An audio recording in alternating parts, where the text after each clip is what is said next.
You're listening to the Sketchnote Army Podcast. I'm your host, Mike Rohde, the author of the Sketchnote Handbook and the Sketchnote Workbook. And this is the podcast where I chat with sketchnoters and visual thinkers and try to understand what makes them tick. Hey everybody, this is Mike Rohde, and I am here with Paul Mignard talking about sketchy sermons and probably many other things. Paul, welcome to the show. Hey, thanks for having me, Mike. Happy to be here. I'm so honored to be on the podcast. Well, it's really fun to have you here. You're one of the people I was really excited to get on the show because I follow you and like your work on many levels. And I think you're also a teacher, like to teach people how you do what you do, which is really great for me to see. So tell us a little bit about who you are and what you do. Yeah, so right now, currently, Sketchy Sermons is a side thing. So by day, I'm a web developer. By night, or rather by morning, sketchy portrait artist on Instagram mainly.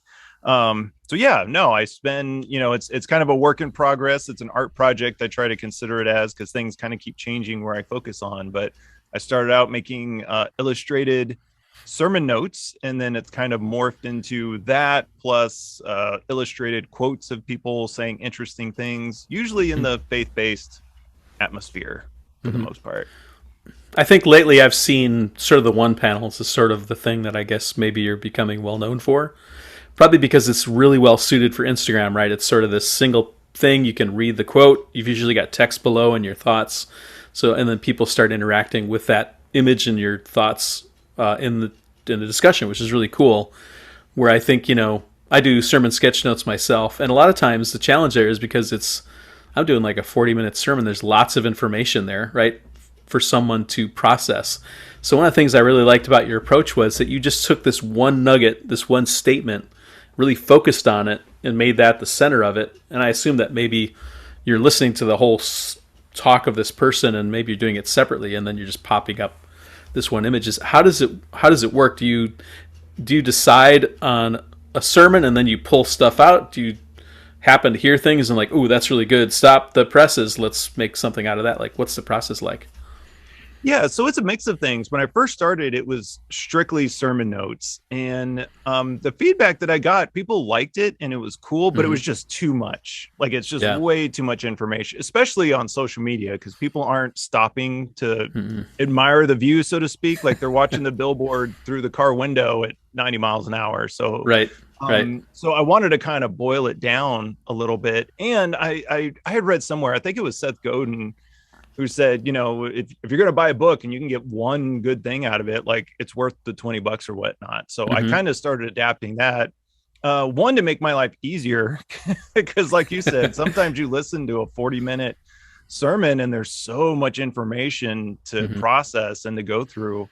So I started boiling down to quotes that people would say, and I kind of get it from everywhere, right? So I do go to church on Sundays, and that's where I tend to get, a sermon. But following people on Twitter, being on social media, you hear a lot of people say things. And so I'll kind of pull from everywhere. Sometimes it's sermons, sometimes it's a speech, sometimes it's podcasts, sometimes it's Twitter, one-offs or whatnot. And you could usually tell by the style, like if it's one person saying one thing, that's generally a tweet or a social media post. If you see like two people facing each other with a quote in the middle, that's generally a podcast. If you see just art everywhere, that's the sermon notes. Interesting. So I tried to hit that note of like, I want to give you something, but if you stick around, there's more to look at, so to speak. Yeah. So not to steal your ideas, not art, but it was like, all right, if I can kind of hook them with what somebody's saying in the art a little bit, but then they stick around, like there's a little bit more there. So, I try to pull from all kinds of sources, and I try to pull from all kinds of people. I think it's really easy, especially on social media and just in general nowadays, to like pick a side and then fight ferociously for that side. Right. I was like, well, what if I kind of danced in the middle here? What if I pulled from this side and from that side? And so it's interesting. The community there, people have been really cool. It's like, I don't try to be controversial in my opinions, so to speak. And I do cheat because it's a little, because I'm putting other people's comments up there. It's like, this is something I believe in, but this person's saying it. So it's like, almost like I'm standing behind them, like I brought Terry Crews to the fight and he's in front of me while they're saying it. So but yeah, no, so I pull from all kinds of things, and I'm always kind of playing with the format a little bit. When I started out, it was pure sketch notes, in that kind of traditional, like, all right, here's an idea and it points to this idea and I'm putting some art around it. And that's how I'm exploring it. But now it's kind of morphing, a little bit beyond that, almost where it's like sketch notes plus comic book tones plus, portraiture. So I don't know. It's fun to play with the different formats and kind of put them together for sure. So a couple of questions come to mind as I think about sort of the process and hear what your approach and your thinking. Have you ever been approached by someone who says, "Oh, you should watch my thing and make a sketch note of it"? Like, has that ever happened yet? Yes, a lot. I've gotten to the point, and I don't mean that like oh my gosh, I have to fend people off. It's like when I initially started, now I get those requests. It was like, oh yeah, absolutely, I'll go check it out. But I don't do this full time. Right, it's like I've got a couple hours a day early in the morning that I sketch note and then I draw and make content. So it was enough where it was like, I can check it out, but I can't make any promises. So now it's kind of a mix of requests and commissions that come in. So it just depends on what's going on, and it depends on who shares it. Like if somebody big shares something, then all of a sudden the requests like go up. Right now I'm in a low period. There's not much going on. Everybody's getting ready for Thanksgiving. There's not a whole lot of requests. Interesting. So the second question I have then is, have you ever done a sketch note of someone who didn't know anything about you and then like loved it and then maybe promoted it and then maybe contracted you to do something with it or to do something else? Is that a pattern that's happened for you? It's not the full circle. And honestly, when I do them, I try intentionally not to like I'm trying to separate. This is going to sound weird. I'm going to say this in a terrible way, but I'm trying to separate the profit motive from the art, so to speak. Yeah. So when I do it, I try not to just pick famous people. I try not to just pick people, that I could pitch to afterwards. Like, hey, I did this picture. Like, oh, that's great. Like, now you should totally buy my services. So yeah. I try to stay away from that. And that's probably me leaving some money on the table, so to speak. But it's saved me a lot of heartache, because it's like, for me, the success part is making it and posting it. Like once that's done, like, whew, I've done my part. I'm good. I can go on for the day. And then I just kind of let whatever happens, whatever God wants to do with it. Fortunately, people have been very graceful and thankful when I do them. I haven't gotten the, oh my gosh, like, what is this? Like, take it down immediately. Although you get some sharp critiques every now and then, especially from spouses, which is always fun. So spouses of the people that you've profiled, you mean, or? Right. Yeah. Like I'll draw somebody and they'll be like, what's up with those eyebrows? One specifically was like, I don't know who that is, or why his eyebrows look like a werewolf's eyebrows. And, and it's like, because it's funny because people will share it and then other people will comment on it, not necessarily knowing that I can see what they're saying. So it's like, that's always kind of fun. So that whole like develop a thicker skin has come in handy for sure a couple times. Wow, that's really interesting. I could relate to that. It sounds to me like you want to keep it organic. I think the challenge that I'm guessing that you're thinking through is, if I really went full in and like did this, like it could consume a lot of time, because someone's got to filter through all those opportunities and then qualify them and then find out if they're worth pursuing. Like it just keeps compounding until suddenly you've lost the organic fun part of why you do it to make money on it. Like that doesn't sound attractive to me either. Honestly. Right. Yeah, for sure. For that, and I don't want to have the fear of posting like I only need to post people that have 50,000 followers or more, or well, I can't post this person because my followers won't like it, and I've got a sponsorship, blah blah blah. Like it's nice not to have any of that right now. Yeah. Although I do run into, even in the faith-based space, where You post two people that you post two people who you didn't realize were like at odds with each other. So that happens every now and then. But yeah, no, separating you, and really that's what helped me build the momentum to keep doing it, because I kind of separated that profit motive from it. Because I've tried before, years ago, where I was like, you know what, I'm gonna try making money with illustration, or making it a side hustle. And like you said, you get really tied up all of a sudden in all that project management stuff and not so much in the art. And just having to make decisions based on money rather than what you want. I call it when people ask, I call it the sexy bunny conundrum, because I had a point when I was doing this illustration thing where somebody was like, well, what I need you to illustrate, it's for, a blah, blah, blah, but I need you to illustrate a sexy bunny for me. Like, and it, at that point, it was like, I don't want to, this is definitely something I don't want to do.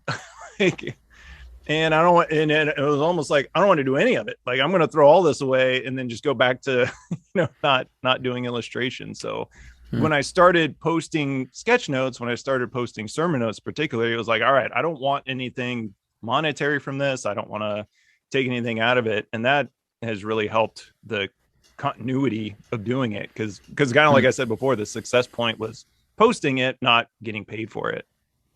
Interesting. Something that strikes me, the third thing that I thought of was, have you considered doing something like a hardcover book where you would just take the collected stuff, make it into a book, like all my sketchy sermons for a year?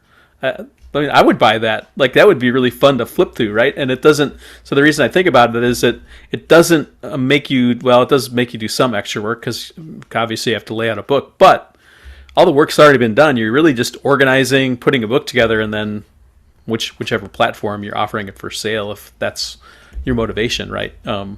Has that ever crossed your mind at all?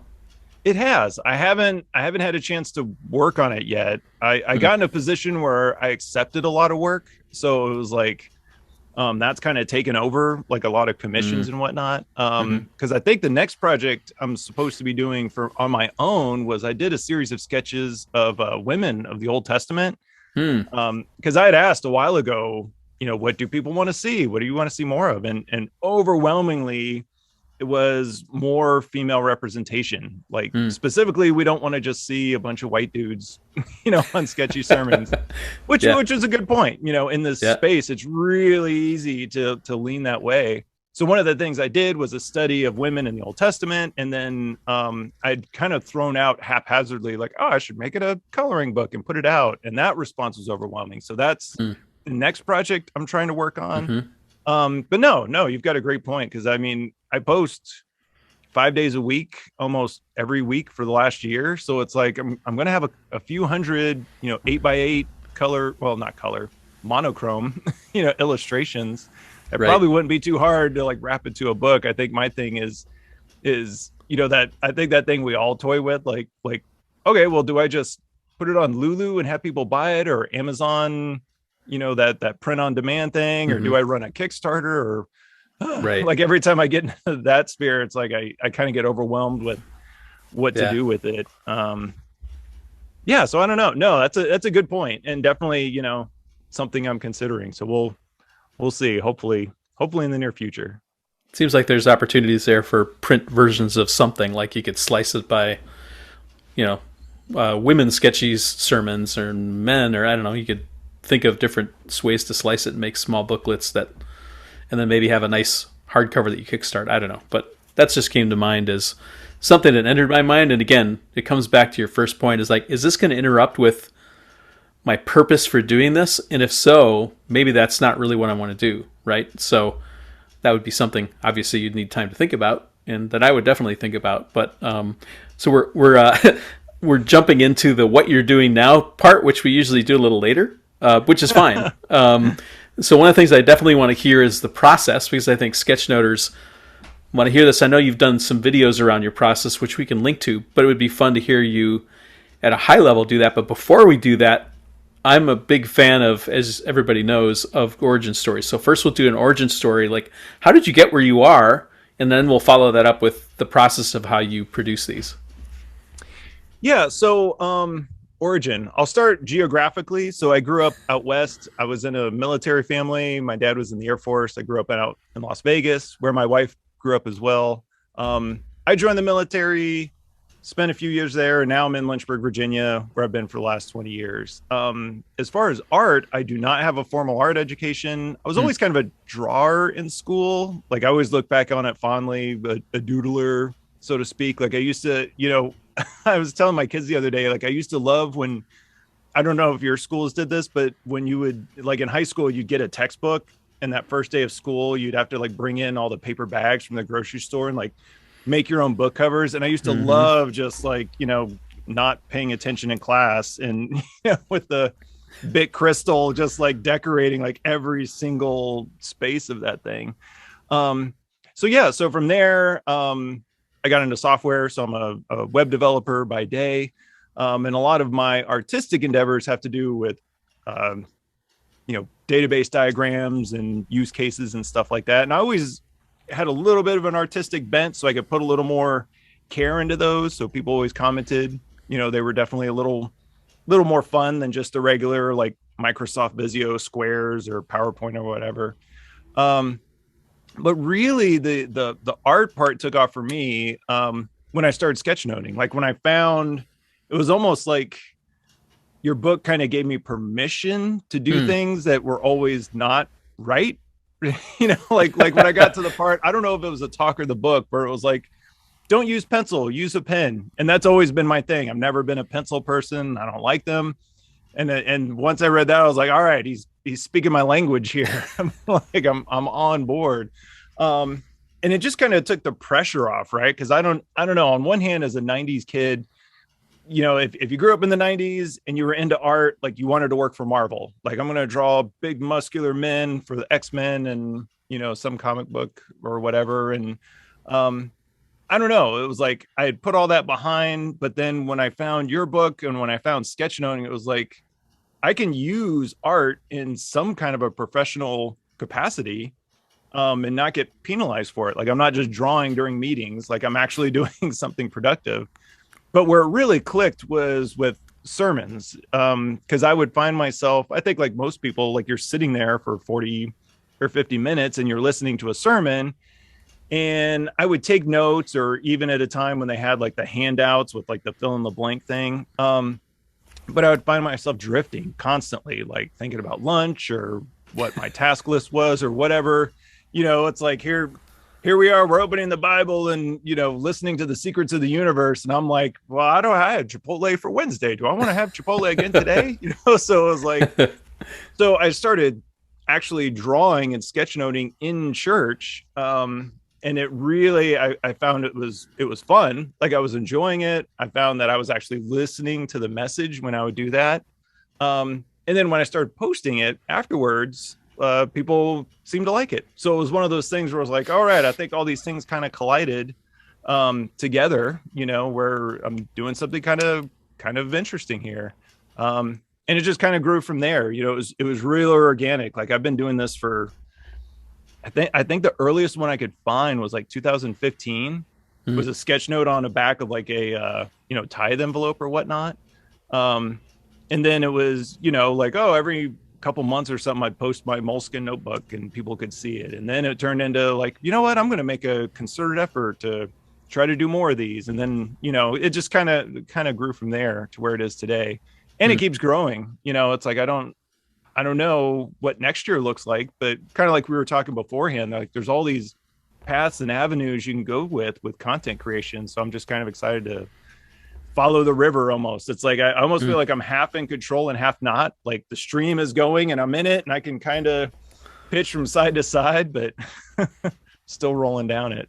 And that sounds like, jumping back to an earlier part of the discussion, that's how the Sketchy Sermon, podcast, where you said you can identify them because there's two people talking with a quote in the middle, or the individual making a statement.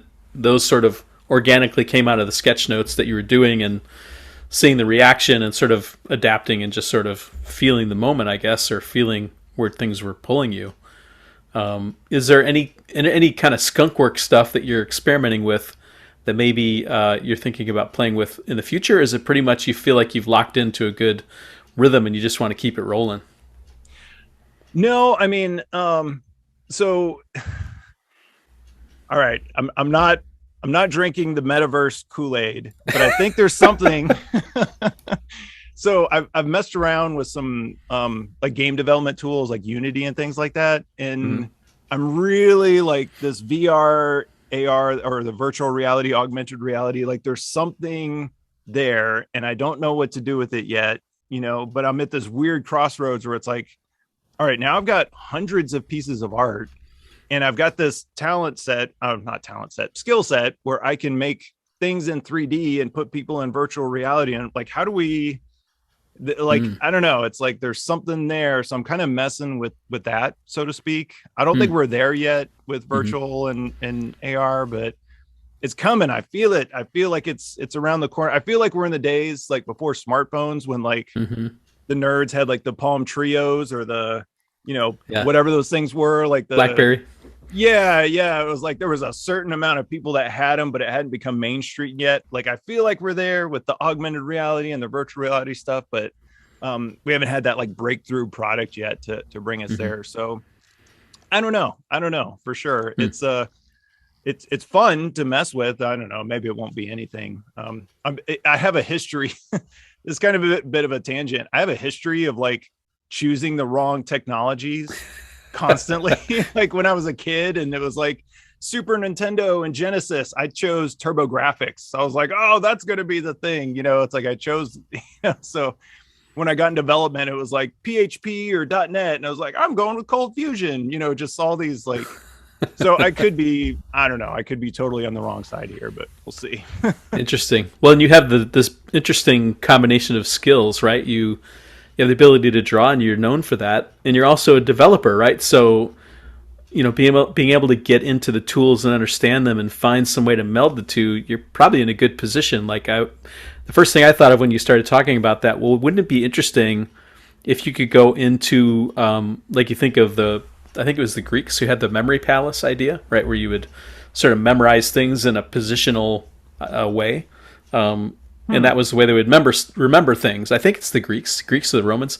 It would be really interesting to have Sketchy Sermon's palace, memory palace. I mean, you call it something else, right? Where you'd walk in this door and like all these visuals are on, in rooms. You could walk through them, or maybe it's a screen and you could sort of type in, I want everything about Ruth, right? And boop, then all the things for Ruth come up and you can flip through them. Or I don't know if, how interesting that is for somebody, but it might be.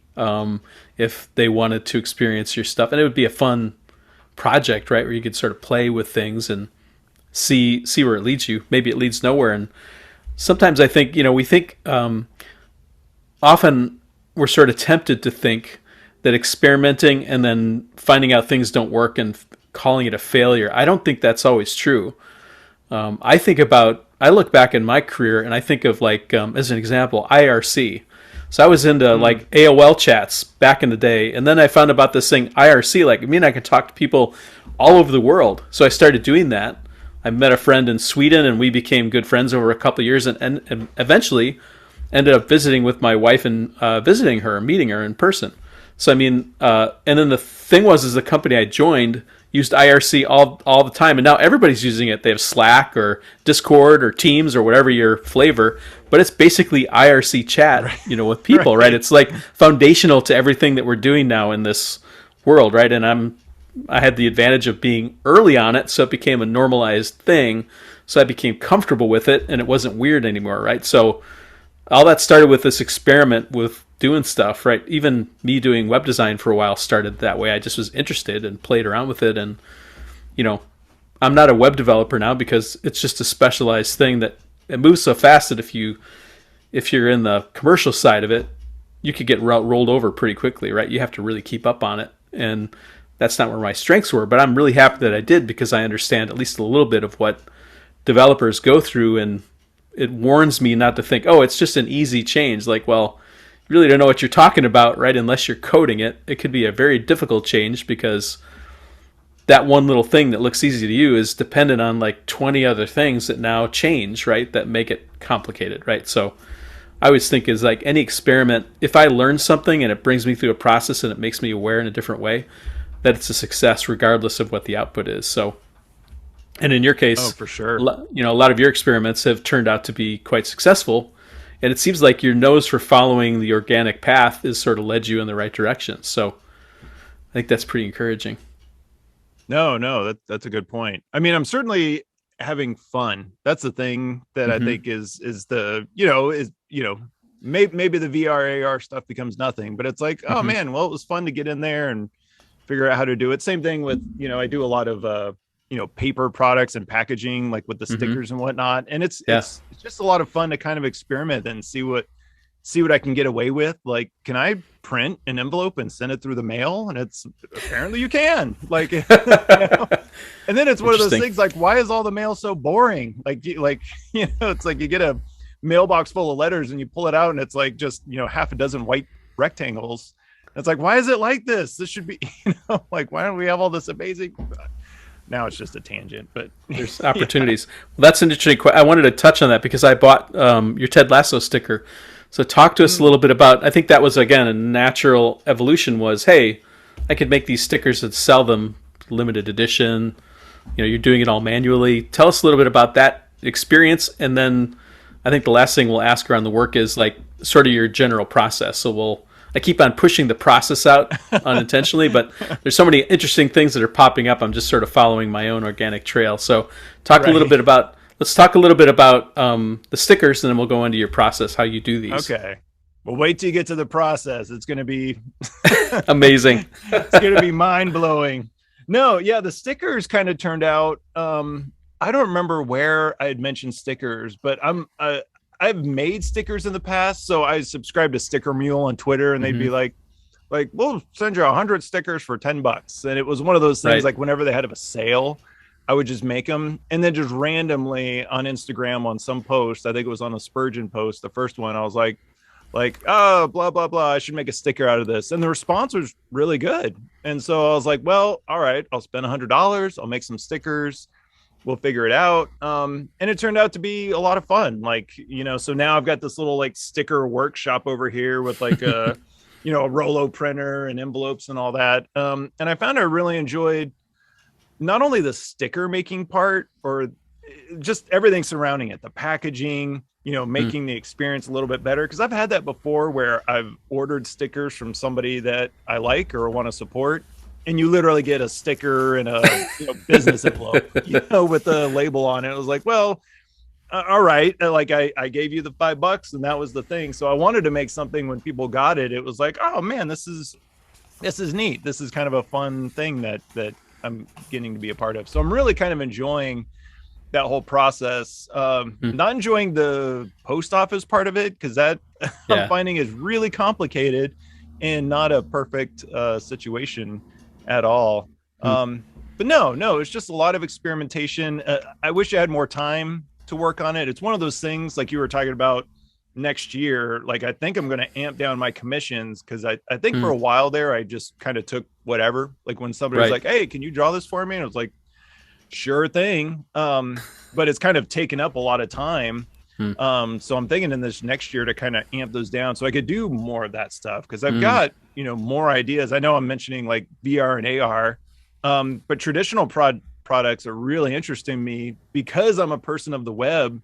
Like everything I make kind of goes away. Like everything's very ephemeral and, like, so I was a Flash developer for 20 years. So like 20 years of all my work is now just gone. Like, like it doesn't exist and nobody could read it and it's just gone forever. So the idea of making something that's a little more tangible, definitely appeals to me. So I'll probably always have a foot in both camps, without just outright offering prints. I've been a little reticent to offer prints just because kind of like you were saying before, where, I draw somebody's picture. I kind of don't want them to discover me for the first time. Like, hey, I draw your picture and now I'm selling it for $20, a pop. And it's like, I don't know. It's just kind of a weird thing. I think people would, I don't know what that impression would be. So yeah, I think I walked off the trail a little bit here, but so the sticker process has been, again, kind of like we were talking before, it's just something that popped up and it was like, I'm going to execute on this as fast as I can. And now it's kind of grown into its own thing. So we'll see what happens with that. it's interesting. You talk about, and I mean, I think it is related, the sticker concept, and you're sort of doing images of other people's statements and then you're maybe not making any money on it, but you're selling them, right? So early on, I realized as I was sketchnoting, one of the challenges is you're typically representing somebody else's ideas, and you hope that you do it well, right? Especially, I have a few religious friends, and I could see where getting it wrong could be a big deal, right? So, if you get something wrong, or you could be, especially if it's someone who's very strict, right? You could sort of misrepresent someone, and not intentionally so. But the challenge also being like, when you're representing other people's work, you're sort of always tied to it, and it sort of limits what you can do with it because it's not really totally yours, right? It's your impression of their stuff. So that always led me to this idea, like, what can I produce that's all my stuff?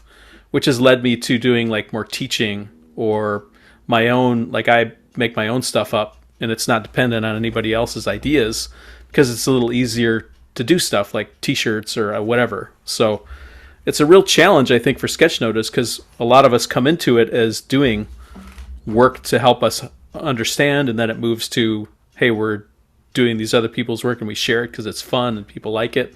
But then there's always this point where, like, well, ultimately it's other people's stuff, so it gets kind of weird. Like, what can I really do with this that doesn't mess with them or feel weird to me? So it sounds like you're sort of confronting that a little bit as well. Yeah, for sure. I mean, now, granted, the stickers that I've made and the products that I've sold are either the people are long dead or fictional. So yeah, I think you're safe there. I've kind of skirted by that issue, but that's something I've thought about. Like you had mentioned the book earlier, because I'm like, there is an element of, I could make a book and I could profit from it, but I'm profiting off of other people's likenesses and thoughts. Mm-hmm. And it's like, well, I probably need to ask permission. So I probably need to send out, 200 emails, to make sure like everybody's cool with it. I know there are times now where I'll ask people's permission, like you had mentioned earlier, like people getting upset. I tend to think if I'm going into controversial ground or in somewhere where I could be misinterpreting somebody, I do tend to reach out and ask permission first, like, hey, my name's Paul, here's what I'm doing, I just want to make sure this is cool with you. And really I haven't had anybody push back, so it's been pretty good. And like I said, I don't really hit the edges of thoughts. I'm not pegged to the right or pegged to the left where it's like, oh my gosh, we're going into really controversial waters here. I find the great majority of us, the 80% that are in the giant middle, are pretty accommodating and pretty open-minded. So, so yeah, no, it's an interesting thought for sure. And yeah, I've thought the exact same thing, because my brand, so to speak, is kind of hinged on drawing other people. And while I delight in that, and I enjoy finding new people, and that's been cool for sure, it's also a little limiting, because every now and then I'll throw my own idea and throw myself in there. But yeah, there's no product that's mine alone, so to speak, so I do have some pieces of art that are more biblically based. Like I've got one buried down that I was going to resurface like the biblically accurate angel, where it's like he's got like four heads and surrounded by rings of eyes and all that. And I've got an armor of God poster that I've created. So I've thought about doing more of that stuff in the future, where it's a little less somebody else's face, so to speak. Right. And yeah, not, it's interesting that you said that, because it's not even from a profit angle. It's just more of I don't want to be beholden to everybody else's ideas, for sure. Right. I guess if you're going back to scripture or something, ancient texts are pretty safe, I think, in general. So, I mean, that's probably, it sounds like that's kind of where you're touching on. So that just interesting thoughts. I'm sure that, people that are listening that have sort of gone into this more deeply and thought about it more deeply, you probably run into these questions like, where does my thing start and their thing end, or is it always tied together? And I mean, it is an artistic venture, even though we say idea is not art, right? It's ultimately representation of art. So you are putting an interpretation. It is your work, right? So it just gets weird. And Yeah, you for just sure. don't think about it when you get started, but then you get to some point like, oh, this is interesting. So Yeah. I think that's where removing the money aspect of it helps, because I I think think when you so add too. the money part, it does make it really weird. But when you remove that, um, like I kind of call it tiny art when people ask about it, because like when I started posting stuff, it was like, well, you could either make massive art, like I'm going to draw Wolverine, but it's like, well, if you're going to draw Wolverine, that needs to either be the most unique or most expertly done Hmm. Wolverine. But for me, people aren't getting pictures drawn of them frequently or at all. So, when they come on to Twitter and it's like they get tagged in a post and it's like, oh my gosh, what is this? Like it's something a little more unique. Yeah. And there's a lot of satisfaction in that, when Hmm. somebody sees your stuff and they really enjoy it. And it's, so, and yeah, again, kind of going back to that initial question, like the money aspect of it, I think if there was that incentive at the end of it, it wouldn't be as fun, like, oh, Paul's just, drawing pictures of celebrities to, make a quick buck, and it's, Hmm. so I don't know. Yeah, there definitely is that, like, well, at some point I want to eat, so Right. that's important, but I also don't want to creep people out. So Right. I guess the one solution there to kind of wrap this discussion up is if someone comes to you and hires you to do, like, let's say you're invited to a panel of the people that you've been drawing, and they hire you to come and do your style of their discussion, like they're going to do an hour talk, and you turn it into visuals that then they, so you get paid for the work. They can then use it to promote stuff or to share or whatever they want to do with it. That's maybe is a solution. I think that's where it's sort of gone to, right? If you look at graphic recording or professional sketchnoters, that's sort of the solution, right? Where you are now partnering with the people that you're representing, and they have a say, so you can fix things if you make a mistake, or and everybody wins in that case. So that right. I think is a solution to a lot of these challenges. But it definitely did pop up in my mind when I started getting deeper into it. And it sounds like seems like everybody eventually gets to that point, to that Right. point where it gets a little bit Right. weird and like, what do I do with this? And so some people have been thinking about it for a while. Yeah, for sure.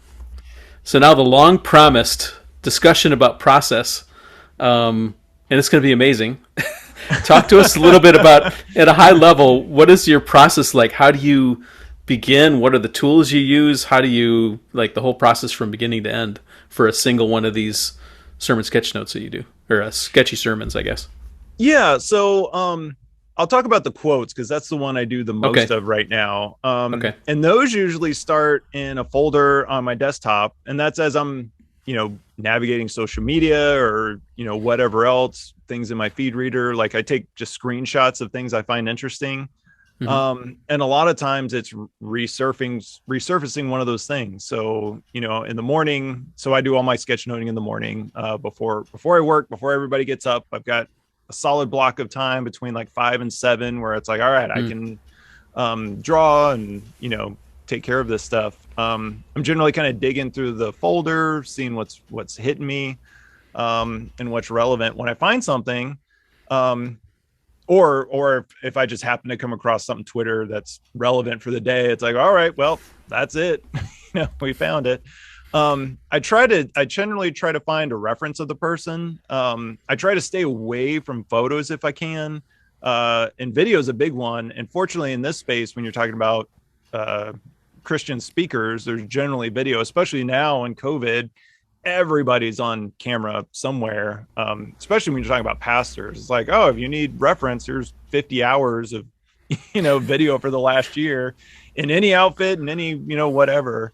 So it's pretty easy to find somebody. So I generally, so I'll screenshot the picture of the person and I do a little bit of tracing. So I know Hmm. that's frowned upon in portraiture, but I'm time constrained. I don't have all day to like, all right, it's time to draw the proper Norman face and, outline and, work. So, basically just so I can get kind of the shape of the Hmm. person, so obviously it's not a direct tracing. I've got my own style for eyes and how to draw noses and shading and all that. But when I find an interesting pose, then, I draw that out. I work all digital, so everything's on Hmm. my iPad Pro. I think we'll get to the digital tools later, but it's all in there. Um, And yeah, so and a lot of it is just I try to keep changing the style a little bit. I kind of keep trying to change a little bit what I'm doing. Like right now, my thing is usually like the person with the bubble, and then I'm drawing a little signpost at the bottom with their name on it. I've added the new thing where it's like the signpost, but the name is on a piece of paper that's taped to it. So it's almost a little surreal with like this like weird concrete block behind them. That I think that's my new calling card, is the shattering frame behind the person. Used to be a coffee cup for the longest time. Like I would sneak a coffee cup in there somewhere with like little eyes. But that's gone away as I've changed.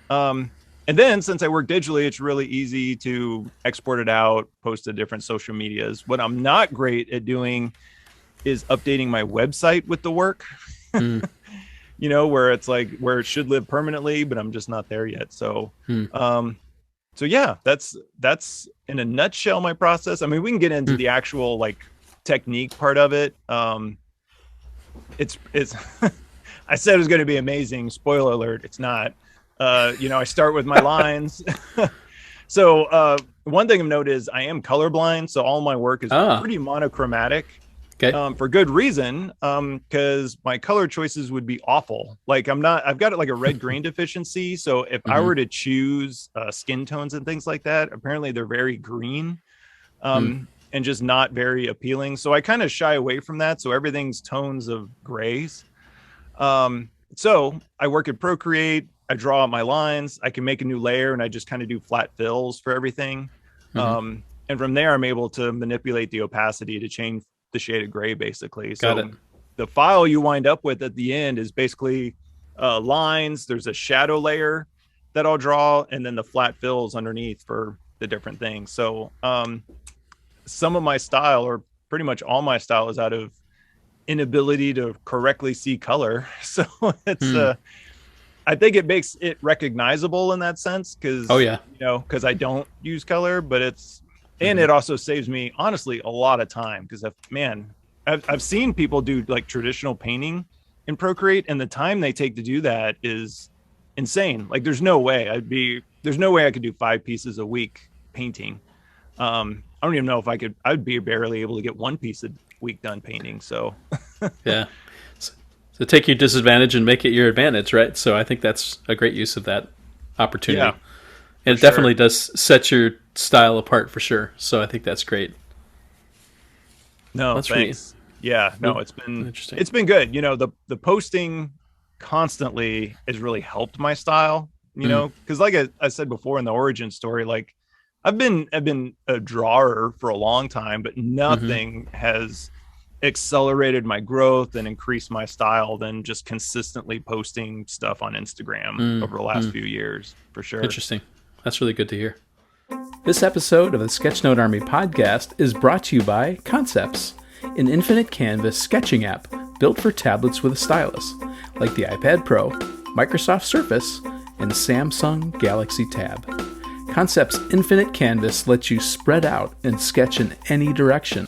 Everything you draw in Concepts is a flexible vector, so you can move your notes around the canvas or change their color, tool, or size with a simple gesture. Search Concepts in your favorite app store for infinite, flexible sketching.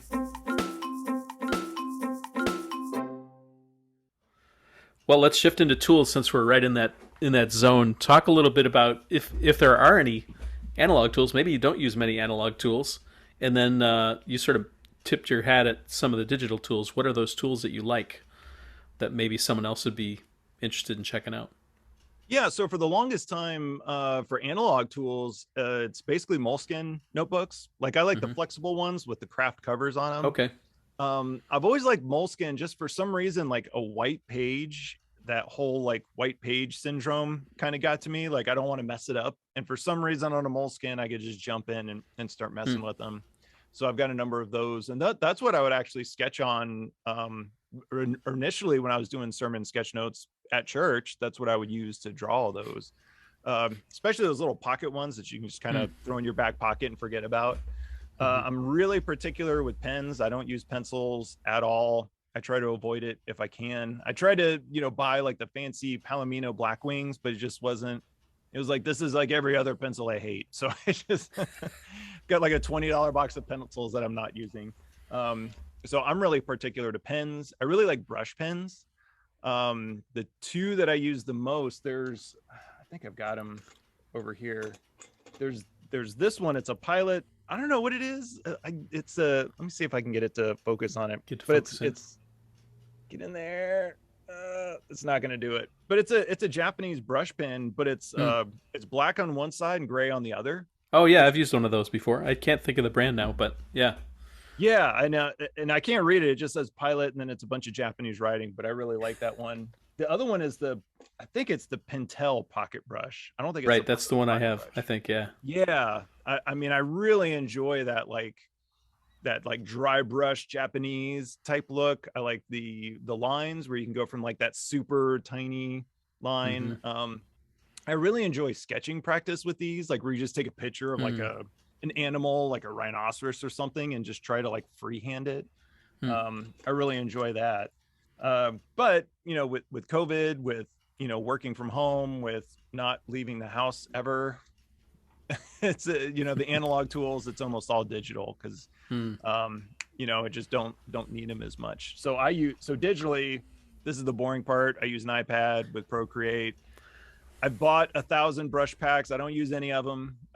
Like every time somebody comes out with a new brush pack, or like I'm the sucker who's like on the Instagram ads, like, have you tried this new brush pack? And I'm like, no, here's my $20. And then I don't use it. I use like the studio brush, set at 13% always. And that's it.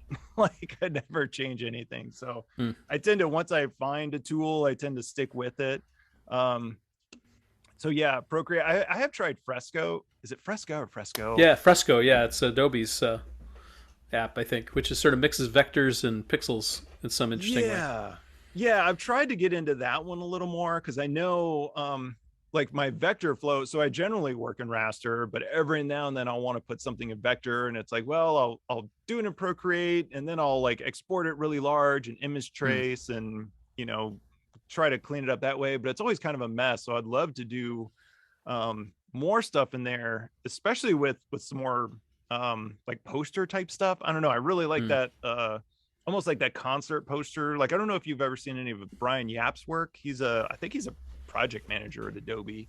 But he had a bunch of these really cool, like he was doing this stuff like on Adobe Drawing back in the day with like the fat stylus before the Apple Pencil came out. Wow. Just this really amazing, like high quality vector work. So it's one of those styles that I admire, but I can't do yet. So I don't know. We'll see if I get around to it one day. But interesting. Well, that's a good simple set of tools. Sounds like you're the kind of person that finds your tool and then you lock in and you just roll with it, which is, there's definitely, it's hard to get distracted that way, which is good. Yeah, for sure. I mean, I've over the years, I've tried different Wacom's, I've tried different drawing tablets, like the Huion ones, and it's just, there's so much friction to them. There's just the whole, especially like I had a Wacom Cintiq for a while, but it was like, oh, just plug in this HDMI and USB and power and all this stuff, and then launch this program and wait for it to load, and just like the whole thing. And then when they came out with the iPad Pro, I was like, all right, well, that's it. Like, this is like, you could tap the thing and now you're drawing. And then nowadays, even, it's like the $300, the iPad they sell is amazing. Like, it's just ridiculous that you can go to any store and like for $300, you have this full drawing suite available to you. It's crazy. Absolutely crazy. Yep. It's pretty amazing. Well, let's shift a little bit from tools now. There's two things I like to do. One, we've added since the pandemic has been going on during the last couple of seasons. What do you do to keep yourself from going crazy in the pandemic?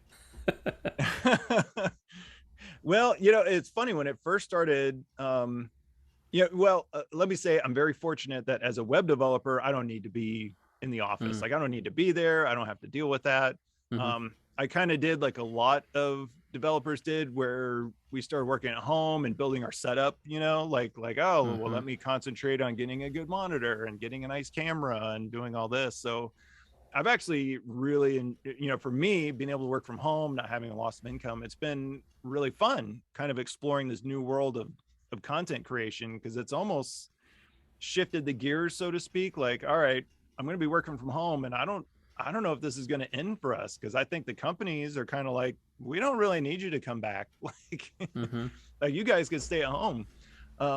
So I've really enjoyed, like I said, I draw in the morning, I create stuff in the morning. I enjoy making stuff in the afternoon. I enjoy, being able to kind of explore these different areas of content creation. Like it's like I almost pinch myself sometimes, because, I remember even 10 years ago where it's like all the tools were expensive and out of your hands. Like you could not get it. Like the master suite for Adobe used to cost $2,900 on upgrade. 3D content creation tools, you needed a super powerful computer, and it was totally expensive. And it's like, now, like, everything's available. It's really cheap to get into it. It's almost, the hard part isn't that there aren't any tools. It's like, kind of like we were talking earlier, like you kind of got to pick one to, focus on at a time. So I've really enjoyed the process. I've had to get used to talking on the phone. I don't like talking on the phone, but I've gotten used to that. But no, I would say, and I'm in the e-learning space, so it's, COVID's kind of been a boon in that sense, because like the company I work for, we had a bunch of online or in-person instructors, like the people that would fly places and whatnot, and that whole thing just stopped for like 8 months in total. And it was an interesting challenge to figure that out. But it also, it was interesting in the sense that it was like, we're solving real problems that we weren't able to tackle before, because there's always been people that haven't been able to get access to training. There's always people who haven't had access to tools, and now these problems are being solved. So, yeah, man, I thankfully everybody in my household and family have stayed healthy during COVID, and we've weathered it pretty good. It's been an exciting transition for sure. Well, that's really interesting. It seems to me like sort of the deep dive that you've made in content creation and sort of getting your setup, which includes like sticker making, shipping, cameras, and your setup. Like those all feel like they're foundational things that probably are going to lead to some new things. That's pretty exciting. So, for someone else who would like, oh, I bake apple pies, like to work on the computer another hour a day would be horrible. There's people like you and me that like get into it and we have fun playing with it, and it's sort of mentally challenging and kind of fun, right? We think of it as a fun thing to do. So everybody has their own way, and that's good to hear that you found some ways to deal with it. And fortunately, you're in a good spot where it's worked out pretty well. That's really good. Yeah. And honestly, being on social media, like, reduces those borders. I mean, as I'm sure it's, for the longest time, social media for me was talking trash on Facebook, right, with your friends, or Twitter or whatnot. But then when you start making content, and people who are previously out of reach now come into reach, where you're talking to them, and you're like me and you, like if it wasn't right, like if I wasn't there posting on social media and doing stuff, like I would have read your book and been a fan, but we wouldn't be talking here. So it's in that sense, it's been really good, because it's like all of a sudden, like we're all able to talk and communicate with each other in ways that we weren't able to before. Yeah, the world has changed for sure. Yeah, absolutely. Interesting. So the last question I ask is, put yourself in the mind of a listener. So there's a listener who's listening, and they are into sketchnoting or visualization or whatever they do that would bring them to this podcast. But they feel like maybe they've hit a plateau. They've sort of done a bunch of stuff, and they're just sort of cruising, and they want to even just a little bit go up just a little bit more. What would be 3 things you might tell someone like that to help them break out of the monotony and make sort of float up another few degrees higher, to sort of get them back on the growth curve again? Well, number one is, I'll say what's benefited me the most is the habit, like getting in the habit of making and posting content continuously. Now, posting might not be your thing. I know not everybody's into social media, but for me, it was really cool. Like when I first made the intention, like, all right, I am going to sketchnote every Sunday and post it regardless. That really, not only did it set like a, it brought tomorrow today, right? Because I think a lot of times we're like, oh, tomorrow I'll work on this and tomorrow I'll work on that. And it almost brought it to here, like, okay, well, I made a commitment to myself that I'm going to post And it was small enough to where it wasn't a hassle. Like it wasn't like I'm going to post 3 times a day and I'm going to juice my followers and blah, blah. No, it was just like, whatever happens, I'm going to post once a week. And if I can do that, that'll be successful. And pretty quickly, once a week turned into twice a week and then 3 times a week. And that paid dividends for me personally, because now I was committing to something. It was a little bigger than me. I was seeing my own style and, my own change happening, where it was like, okay, I'm getting better at this. I'm getting more confident. So my number one tip is, if you're not on a schedule and you don't have a habit, like start with that. And I'd almost do that like James Clear, like make it ridiculously small type thing so that you stick with it. That's what I did for sure. 2 is to just be curious in new things, and because I look at sketchnoting, even in sketchnoting, there's so many areas where it's just not being applied, right? So it was one of those things where it's like, there was a small community of us. I'm certainly not the only one, but there was a small community of us making sketch notes around church, hearing sermons or whatever. But there's so many other areas and interests of things that people are into. There's so many topics to introduce. I mean, it's outstanding. So there's somebody out there who has an interest in sketchnoting and an interest in something else. And it's like, man, if they put those 2 together, like it would be something special, because people don't see it. It's funny, if you're not in the sketchnoting community and then somebody draws out something that you have an interest in and it makes it accessible. I don't know. There's something special to that for sure. At least I found that. And then 3, just, I get a lot of inspiration from, people on social media. I hate to keep coming back to this, like, oh, just get on social media and interact, but meeting new people, getting new ideas, hearing new things, seeing what other people are doing. A lot of that has propelled what I've been doing with sketch notes. And also just not relying specifically on one discipline, because I think it's easy to follow people who just do one thing. But for me, like, I really like following comic book artists, and seeing how they tackle anatomy and placement, and how do they set up their panels, and how do you make, something more exciting. So I think there's that element of taking your sketch notes and applying them to something that hasn't been applied before, but taking a discipline that you enjoy in the creation and applying that as well. I'm sure somebody who is really into calligraphy or into scripting, could do really good with sketch notes, or somebody, what I mean, where it's like just odd mixture of things that haven't been done before. And I think the social media part helps, because while we don't do it for likes and follows and all that stuff, I don't know, it's nice when you get the feedback. Like at the beginning, when you get 10 people to like something that you don't know who they are, it's like, wow, okay, maybe I'm on the right path here. Maybe I'm doing something, that's kind of interesting. So yeah, I guess my advice is get on social media and go for it. Get interacting and right. Yeah. And I guess it's more like awareness, and then blending what you do with this other thing, like make something new by doing a remix. Right. So yeah. 100% for that's sure. Really cool. Yeah. Because I'm sure there's stuff that you've learned from the comic book space that you've applied to your sketchy sermons, right? So I could see it when I look at it. I got a feeling that that's come from there, and you've had influences, probably some you can identify and many you can't, that have caused you to do things, right? So exposing yourself and will change your work and make it your own. So that's really great.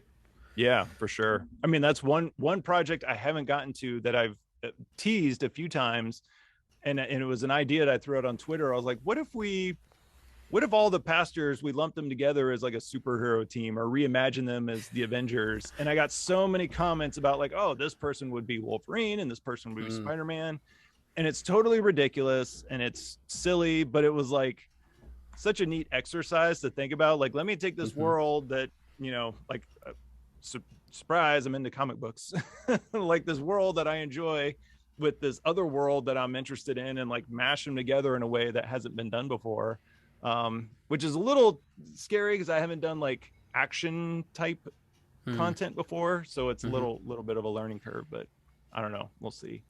Keeps you on your toes, right? Right. For sure. Well, this has been really a great discussion. I've learned so much from you, and We'll, of course, have links in the show notes to Paul's process and other stuff that he provides. What's the best way for someone to get in touch with you and to follow the work that you're doing?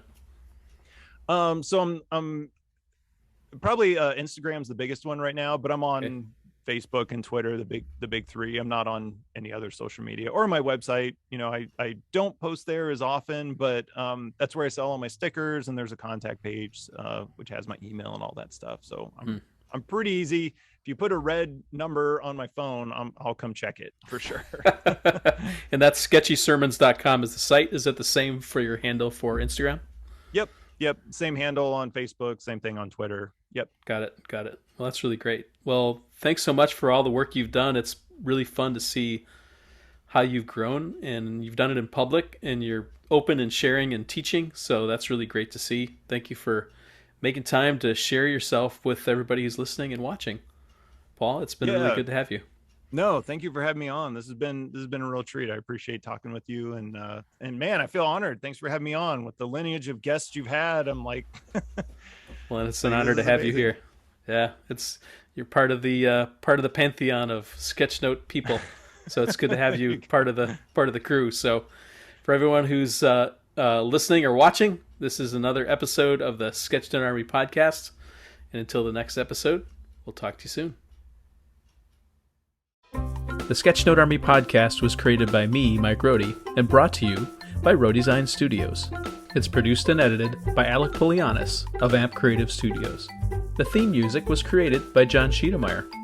To support the creation of this show, I invite you to buy one of my books, the Sketchnote Handbook or the Sketchnote Workbook. You can find the books on Amazon, or go to peachpit.com and use the code ROHDE40 for 40% off. Please share this podcast with other visual thinking friends, and be sure to leave a nice rating on iTunes or your favorite podcast listening app so others can find the show.